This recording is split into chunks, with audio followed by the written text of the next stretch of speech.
Hi Mystics, how is everyone? This is Vlogtober number 10. Yeah, day 10. I'm caught up now. Woohoo! So I released a video earlier today, and because I had to catch up, and this is my video for today, my caught up video. So I wanted to talk to y'all about working with animal bones, or bones in general, really. Granted, I don't work with human bones, so and not for lack of not wanting to, not that I would, you can purchase human bones, so I don't sound like some serial killer or something. You can purchase actual human bones online. I don't know, about that, as much as I am constantly kind of sort of joking with my family, like they should totally donate their bones to me when they pass on. So I think it would be intriguing if I was able to get ethically sourced human bones. Does that even sound right? It doesn't, does it? But I would. It's totally true. I would use them. So yeah, I have a few. Well, I have one that I'm going to show you. One that's way too big to even bring over here. But I do work with animal bones, and I find working with animal bones to be really fascinating. You can really tap into the essence of that animal and use it in your witchcraft. So, one bone, this is a femur bone from a deer. So, now I live in an area, even though this didn't come from this area, it came from a former friend of mine. But I live in an area where people hunt a lot, and not necessarily just for sport. They hunt to feed their families, and so I don't mind working with deer bones, because even though, yes, the animal was killed, the meat is used. It wasn't killed for sport. Okay, people live off of the meat that they get from killing deer, so it doesn't bother me to work with these bones. And there's many ways to clean bones. There are a lot of articles out there, y'all, about it, as far as getting rid of the flesh and everything. Of course, this is really easy to procure cleaned, because they use the meat, so they usually get the majority of the meat off, and then it was boiled. Some people have a problem with boiling bones. They think it takes away something from them. I don't necessarily have a problem with it. To me, it's one of the easiest ways. It's one of the easiest ways to get the meat off, to clean them. Some people feel like that is detrimental to the bone itself. I have not found this to be a problem. So to each their own. Now I do have I have a skull. It's a cow skull, and y'all, it's huge, which is why I'm not showing it to you, because I never fit it in the screen. Cow skulls are really big, okay? If you've never seen a cow in real life, their heads are huge. So I'm not bringing it over here, sorry. But I have a cow skull, and it was picked clean naturally. My family has cattle, and when they die of natural causes, and the only cows that really die of natural causes are female.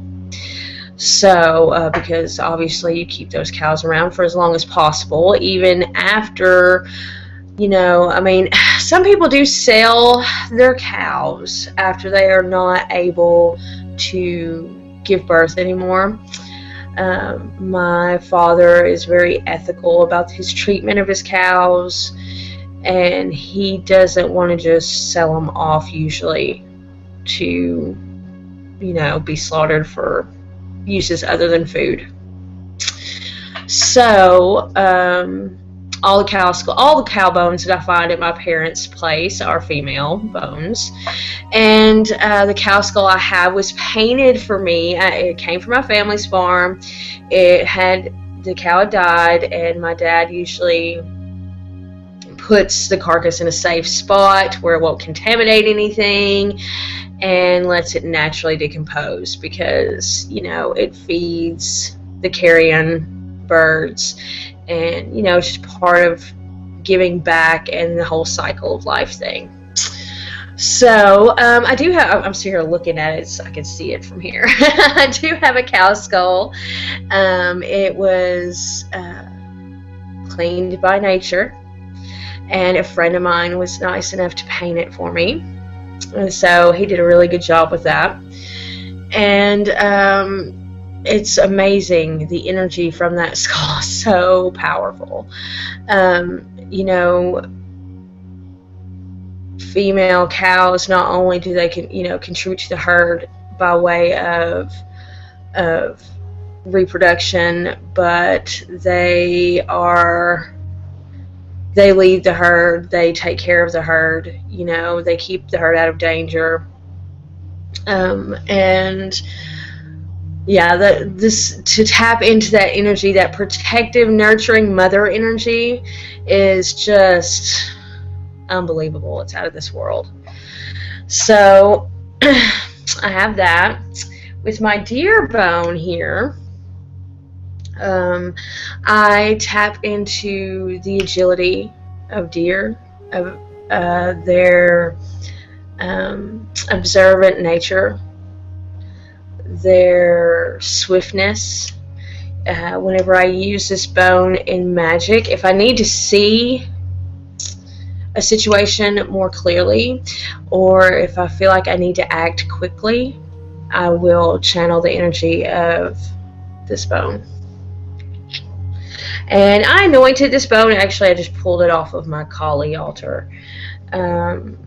And it feels really, oh God, I can't even describe how amazing it feels right now, because of the fact that it has been sitting there for so long. And I anoint it with different oils that are relevant to the way I'm working with it at the time.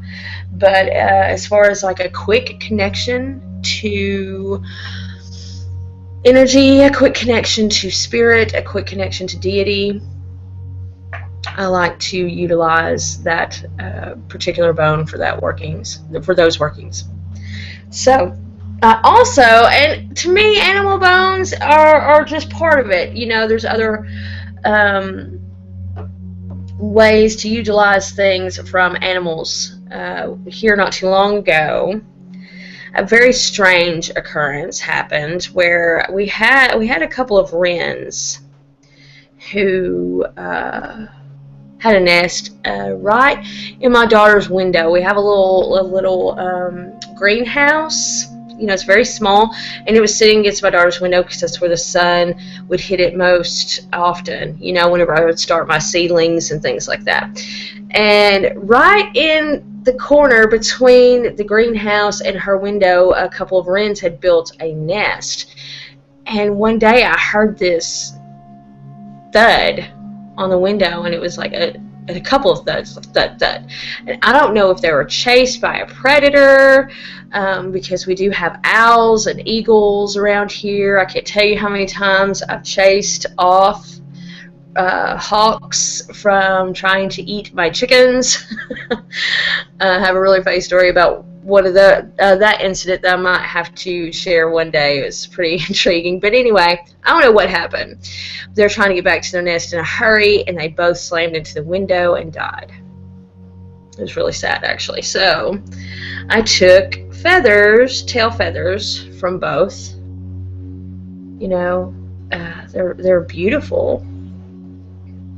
So I keep those. I use those a lot in love workings, because wrens mate for life, and once they build a nest, they will return to that same nest every time to hatch their eggs. And they're just beautiful little birds. They're really fun to watch. So I have several of their tail feathers and I can tell the difference because the male is a lot more brightly colored, than the female. So I keep chicken feathers because I raise chickens, so I have them everywhere, and they're a lot of fun to use in various things. You know, chickens are amazing hunters, and as much as a lot of people would consider them predators, they are. And they eat a majority meat diet, believe it or not. They'll eat anything, y'all. Get some chickens and you will know what I'm talking about. They will really eat anything, but they love bugs, and they're very swift and very fierce in the way they hunt. So I enjoy using chicken feathers, and of course, you know, anybody who knows a little bit about our history as far as in traditional witchcraft and hoodoo and things like that, chicken's feet are big, you know, used a lot in witchcraft, and sort of a big part of our history. And I do have a couple of chicken's feet that I have drying out. They're still drying out, so they're kind of gross. So I mean, they're not really gross, but they're not in there in a nice, pristine, dried out state yet. So I don't like to mess with them too much. And one day I will definitely show you all the results of those chicken feet. But we had a rooster that died not too long ago, and of course I saved his feet. I have used several chicken bones before. I would really like to save a skull, but y'all, it's really challenging to get a small animal like that and use their skull, you know, and preserve the skull, because it's such a fine bone. So it is a challenge to naturally preserve it on your own and nothing happened to it. I have used squirrel bones in workings before. It's very easy to find squirrel bones just lying on the ground, walking around here. Honestly, most of the more intriguing bones I have found is just from taking walks in the woods. You can find all kinds of stuff. I found raccoon bones, possum bones. I really liked, my parents have a coyote den on their place.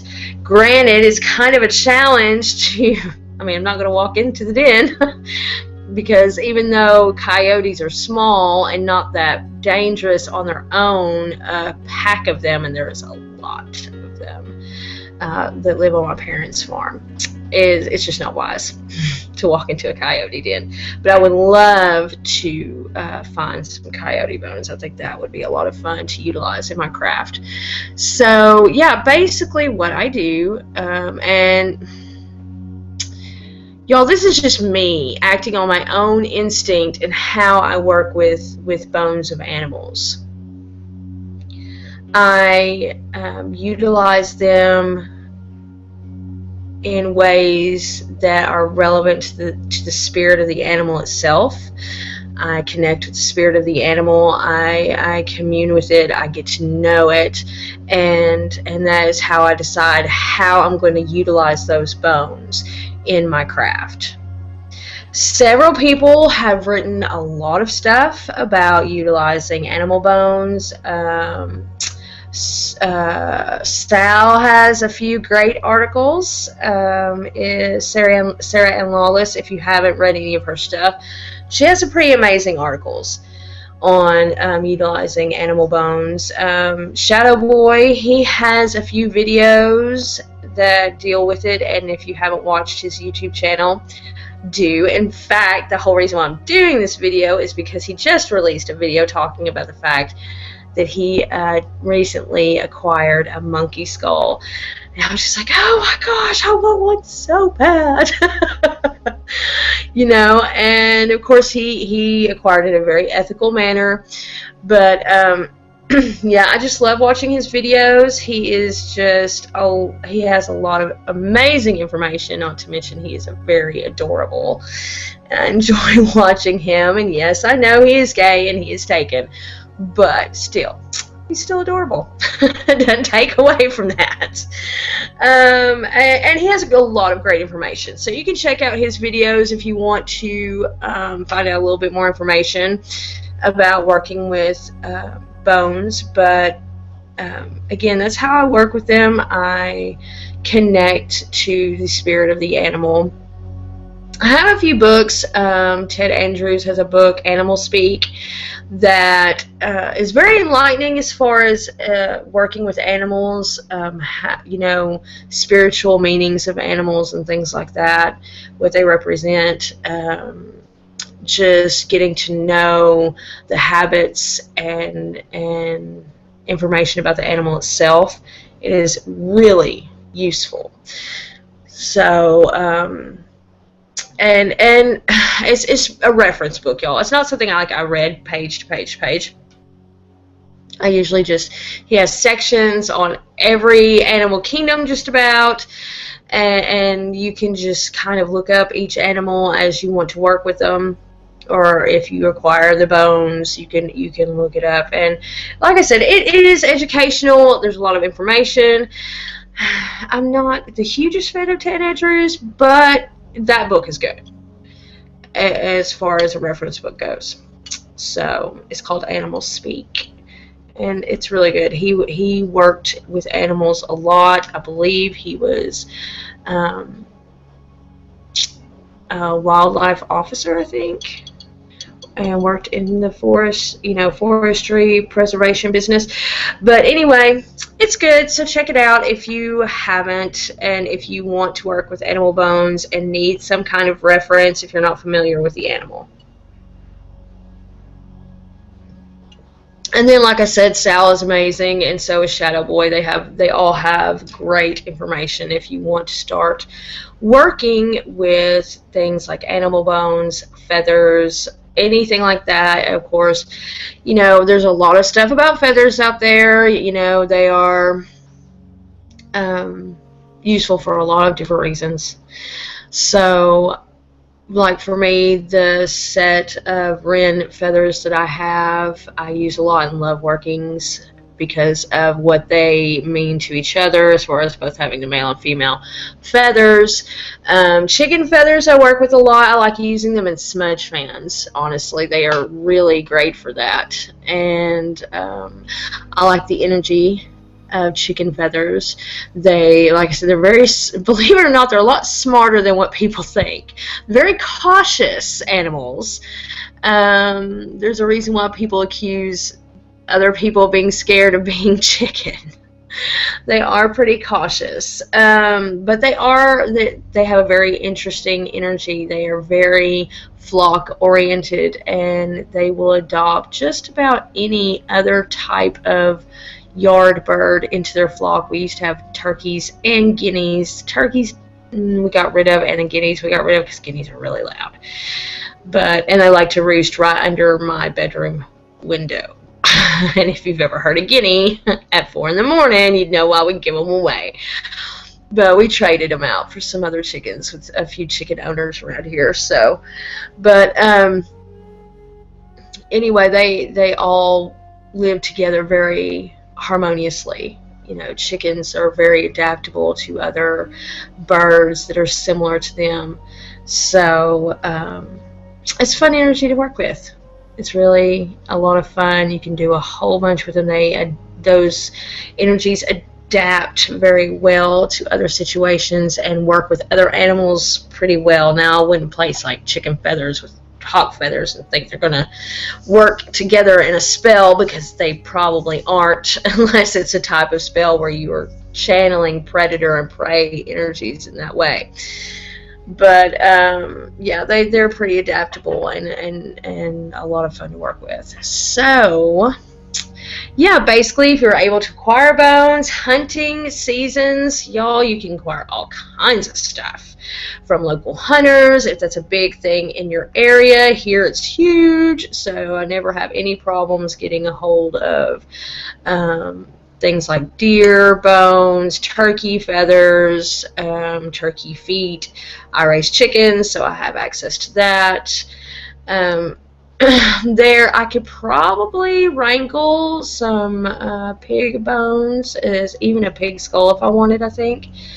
I haven't really explored that avenue yet, because where I originally lived, there wasn't a lot of pig hunting there, hog hunting, but here it's really big. So, gator stuff. I live in a swamp. I think most of y'all probably know that if you've been following me for any period of time, but I live in a swamp, so I have a few gator claws, but right now they're currently involved in other projects. But I have a few gator claws. I would really like an alligator skull. I'm going to have to figure out who to talk to get one of those. But mostly around here, if you do acquire, I think they allow a little bit of alligator hunting because the alligator population has gotten a little out of control here just recently. But before, a lot of it was just people would find one that had died of natural causes and harvested what they need to harvest from it. So anyway, and of course people who work with snake sheds, I don't have any snake sheds right now, which is unusual. I usually have them. But snake sheds are really popular to work with for obvious reasons. Transition, change, adaptation, growth. All of those things are really great to utilize when you work with snake sheds. You can some people work with snake rattles, which are really fun to work with as far as kind of a warning, using it in like warning symbols as far as like warning people away from your house. In boundary spells, protection spells, they work really well for that. So, and I don't have any of those right now either. So, which I have a few. I do have a few, they're just not here. I have a few at my parents' house I really just need to go and get. So, but yeah, they're working with animal sheds and animal bones, animal bits can add an interesting, exciting new avenue to your witchcraft. So I highly recommend it. Like I say, I like to work with animal bones. I like working with different parts of animals, and if you haven't, it's a fun avenue to explore. There is a lot of information out there. If you want any more specific information, if you have any questions, feel free to ask in the comment section below, and I will do what I can to help you out in any way possible, or at least try to point you in the right direction to find your information. So if you have any experiences of your own working with animal bones or anything like that, let me know. If you've somehow managed to acquire ethically human bones and you know how to do that, hey, tell me how. God, that sounds so horrible, I know. Now, I do have like fake human skulls that look very real. This actually is a spirit house for one of my spirit familiars. And I enjoy those a lot. You know, even though it's not necessarily real, it was fashioned after a real skull, and you can still utilize those energies. So until somehow I inherit a real human skull, I guess that's how I'm going to have to work with them. I promise y'all I'm not weird. Well, okay, I am weird, but I'm not crazy. So anyway, that is my little kind of informational video about working with bones, what bones I personally have, and how I work with them. If y'all have any questions, comments, anything, please comment in the section below, and I will talk to you guys later. Thanks so much for watching, and y'all have a wonderful day. Keep on witching, witches. Bye.